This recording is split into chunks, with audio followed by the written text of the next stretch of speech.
গাজীপুর মহানগরের হায়দারাবাদ এলাকায় অনুমোদন ছাড়া ঘোড়ার মাংস বিক্রি করায় তা বন্ধ করে দিয়েছে ভ্রাম্যমাণ আদালত। মঙ্গলবার 18 মার্চ জেলা প্রশাসন ও প্রাণী সম্পদ দপ্তরের তত্ত্বাবধানে এ অভিযান পরিচালিত হয়। মোবাইল কোর্টে গিয়ে তো মাংস ওখানে পায়নি, যার জন্য তাকে জেল জরিমানা দেওয়া হয়নি, কিন্তু আগের ভিডিও টিডিও বা এটা থেকে তো জানা গেছে তারা এই কাজটা করে, তো তাদের সতর্ক করে দেওয়া হয়েছে যে তারা এই কাজটা যাতে আর না করে। যদি তারা ভবিষ্যতে এই কাজটা করে তাহলে তাদের জেল জরিমানা দেওয়া হবে।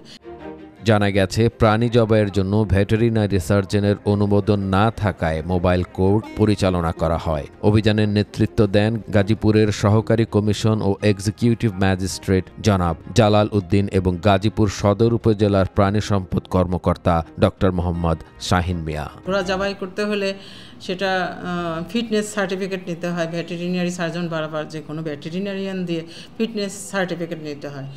ওই লোক যে লোক এটা জবাই করেছে তো কোনো রকমের কাউকে এটা জানায়নি এবং সে এই ধরনের কোনো কিছুই সে করেনি। সংশ্লিষ্ট ব্যক্তিরা জানান, দুদিন আগে ওই এলাকায় ঘোড়ার মাংস বিক্রি হলেও জেলা প্রাণী সম্পদ দপ্তরের মৌখিক নির্দেশে তা বন্ধ করে দেয়া হয়। এ বিষয়ে বিক্রেতা শফিকুল ইসলাম বলেন, প্রাণী সম্পদ দপ্তর থেকে ম্যাজিস্ট্রেট এসে বলেছেন কাগজপত্র ঠিক করে নিতে হবে।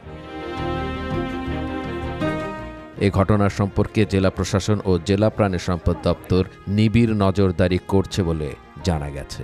যে রেস্টুরেন্ট গুলায় ঘোড়ার মাংস বিক্রি করতেছে রান্না করে, সেগুলোর ব্যাপারেও আমরা ব্যবস্থা নিব।